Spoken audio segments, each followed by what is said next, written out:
Biarkan anak-anak itu datang kepadaku. Matius 19 ayat 13 sampai dengan 15. Saudara, Tuhan kita Yesus Kristus menaruh perhatian yang sangat besar kepada anak-anak. Dalam kesempatan ini, marilah kita memperhatikan dengan saksama kisah perjumpaan Yesus dengan anak-anak.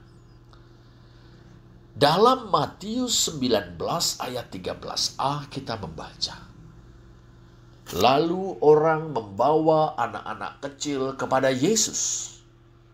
Dalam teks Yunani, tote prosei nechtesan autopaidia.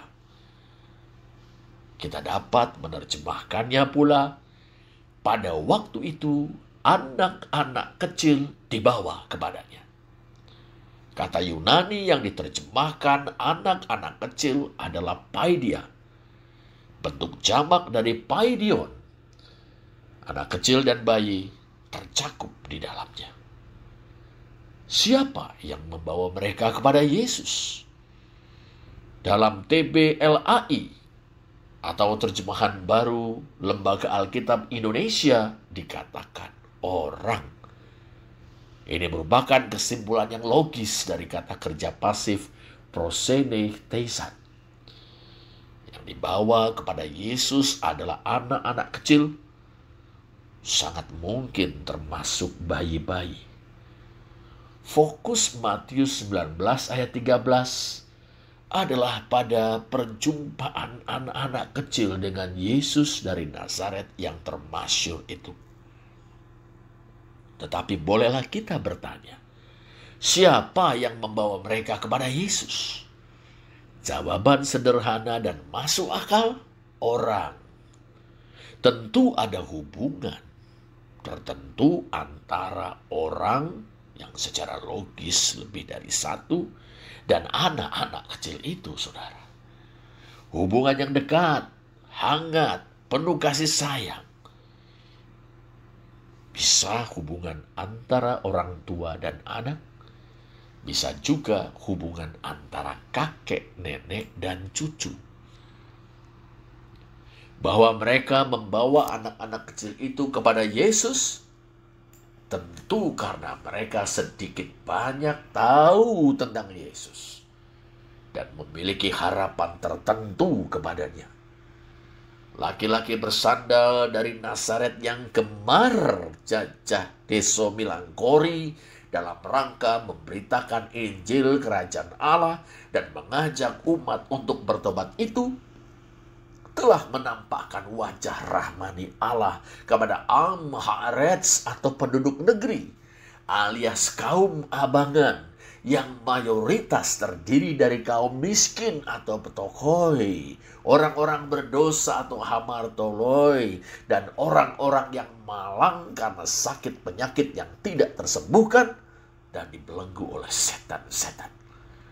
Perhatikanlah Matius 4 ayat 23.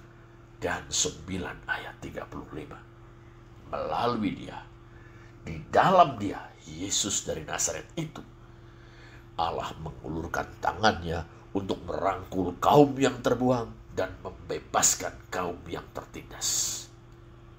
Para orang tua yang memiliki anak dan kakek nenek yang bercucu bahkan bercicit tentu merasa nyaman dan senang berjumpa Yesus dari Nazaret. Tidak seperti saat mereka menghadap para alim ulama pakar Taurat atau kaum pembela risalah Kanjeng Nabi Musa yang pada umumnya angker itu, saudara. Mereka tentu merasa senang bila anak, cucu, atau cicit mereka diberkati dan didoakan oleh laki-laki bersandal dari Nazaret itu. Matius 19 ayat 13b memperjelasnya bagi kita. Hina tas keiras epitei autoiskai proseuxetai. Dengan indah, TBLAI menerjemahkan supaya ia, yakni Yesus, meletakkan tangannya atas mereka dan mendoakan mereka. Bayangkan saudara, betapa antusiasnya para orang tua dan kakek nenek mereka saat itu. Bayangkan pula betapa riuh rendahnya anak-anak kecil itu. Tentulah mereka telah mendengar dari orang tua atau kakek nenek mereka tentang Yesus yang senantiasa berulas asih kepada wong cilik. Orang kecil Nevia dalam Matius 11 ayat 25, alias kaum miskin, yakni mereka yang terhisap, tertindas, dan terpinggirkan. Tentulah baik anak-anak kecil maupun para orang tua dan kakek nenek mereka sudah membayangkan sambutan Yesus yang hangat kepada mereka. Tapi saudara, ternyata mereka tidak bisa langsung berjumpa dengan Yesus. Pertama-tama mereka bertemu dengan murid-murid Yesus. Dalam kenyataannya, sambutan murid-murid Yesus kepada para orang tua, kakek, nenek, dan anak-anak itu sama sekali tidak simpatik. Masa, saudara, murid-murid Yesus memarahi mereka? Adapun yang dimaksud dengan mereka adalah anak-anak kecil berikut para orang tua dan kakek nenek mereka. Mungkin murid-murid itu menganggap bahwa kedatangan mereka akan mengganggu sang guru. Perlu diketahui bahwa Yesus baru saja bersoal jawab dengan beberapa orang Farisi tentang perceraian. Lihatlah Matius 19 ayat 3 sampai dengan 12. Padahal Yesus baru saja menyembuhkan banyak orang segera sesudah ia dan murid-muridnya tiba di wilayah Yudea yang terletak di seberang timur sungai Yordan. Matius 19 ayat 1 dan 2. Jadi maksud murid-murid, biarkan guru beristirahat sejenak dulu. Tapi Yesus, saudara, yang nampaknya sedang mengasuh mendengar ribut-ribut itu.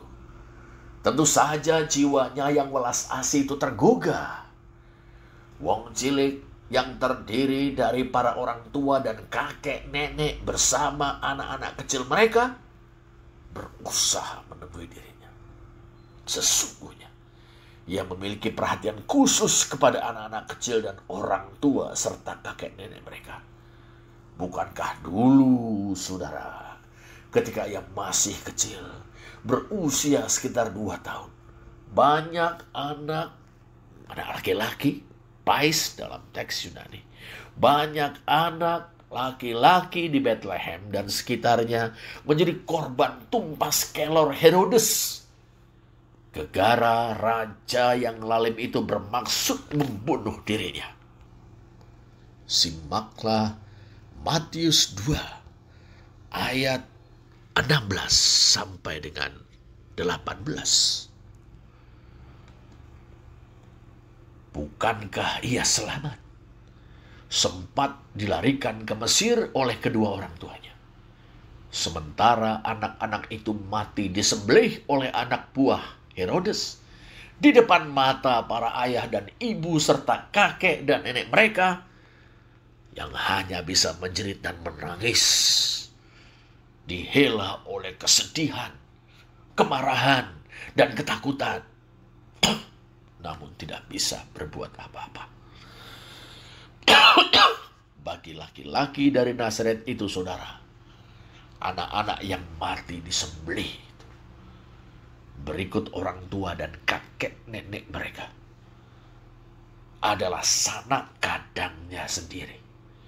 Demikian juga anak-anak dan para orang tua dan kakek nenek yang sekarang ingin bertemu dengan dia. Bila kita menyitir perkataan Bung Karno, yo sanaku, yo kadangku, yen mati aku sing kelangan. Maka sebagaimana kita baca dalam Matius 19 ayat 14, saudara, Yesus pun berkata kepada murid-muridnya, biarkanlah anak-anak itu, jangan menghalang-halangi mereka datang kepadaku, sebab orang-orang yang seperti itulah yang empunya kerajaan surga. Biarkanlah anak-anak itu Avete tapai dia. Jangan menghalang-halangi mereka datang kepadaku. Mekoluete auta eltain prosme. Jangan mencegah atau melarang mereka untuk datang kepadaku. Biarkan, jangan cegah. Mereka ingin datang kepadaku. Aku terbuka, senang menyambut mereka. Sebab orang-orang yang seperti itulah yang empunya kerajaan surga. Tongar toy uton estin hebaseleya ton uranon. Sebab kerajaan surga adalah milik orang-orang macam itu. Luar biasa, saudara. Anak-anak kecil, termasuk bayi-bayi, adalah pemilik atau yang empunya kerajaan surga. Karena itu, biarkan, jangan cegah, jangan halangi mereka untuk datang kepadaku. Jelas, saudara, murid-murid tidak berhak melarang. Murid-murid tidak berhak mencegah. Murid-murid tidak berhak menghalang-halangi anak-anak untuk datang kepada Yesus. Demikian juga kita, para orang tua dan kakek nenek. Siapapun kita justru harus mendorong, mengajak, dan memfasilitasi atau membantu, memudahkan mereka untuk datang kepada Yesus. Datang kepada Dia. Di samping itu, tersirat namun jelas untuk para orang tua dan kakek nenek mereka. Bahkan kita di sini dan kini. Bila kita sendiri rindu untuk ambil bagian dalam kerajaan surga, ayo teladanilah anak-anak kecil itu. Datang kepada Tuhan Yesus. Ia akan menyambut siapapun yang datang kepadanya. Bukankah Ia telah berjanji? Marilah kepadaku semua yang letih lesu dan berbeban berat. Aku akan memberikan kelegaan kepadamu. Matius 11 ayat 28. Setelah mengatakan itu, saudara, Yesus meletakkan tangannya atas mereka. Epiteis tas keiras autois. Matius 19 ayat 15. Ia memberkati mereka. Dapat dibayangkan betapa bahagianya anak-anak kecil itu. Dapat dibayangkan pula betapa senangnya para orang tua dan kakek nenek mereka. Tetapi setelah memberkati mereka, ia berangkat dari situ. Epo riute ekkeiten, pergi dari tempat itu. Sebab ia masih harus menempuh perjalanan untuk menggenapi rencana Bapa, yakni supaya ia sesuai dengan Matius 1 ayat 21 menyelamatkan umatnya dari dosa mereka. Mari saudara, kita ajak, kita dorong, kita bantu anak-anak kita, cucu-cucu atau cicit-cicit kita, atau anak-anak kecil lainnya yang kita sayangi, untuk datang kepada Tuhan Yesus. Doakan mereka, minta Tuhan Yesus memberkati mereka. Kita bawa mereka ke sekolah minggu, supaya mereka boleh mengenal Tuhan yang mengasihi mereka. Kita perkenalkan mereka pada Tuhan Yesus. Kita ceritakan kepada mereka kisah tentang Tuhan Yesus. Dan kita perlakukan mereka dengan penuh kasih. Jadikan rumah kita sebagai rumah yang ramah terhadap anak. Jadikan gereja kita gereja yang ramah anak. Jadikan lingkungan kita lingkungan yang ramah anak. Jadikan sekolah kita sekolah yang ramah anak. Kasihi mereka. Dan sebesar-besar kasih itu, perkenalkan mereka pada Tuhan Yesus. Tapi kita pun jangan sampai ketinggalan. Mari kita datang juga pada Tuhan Yesus, saudara. Sebab bukankah kerajaan surga adalah milik kita? Ya, milik kita semua. Yang dengan penuh kesadaran, kerendahan hati dan kerelaan, datang kepada Tuhan Yesus Kristus. Terpujilah Allah. Amin.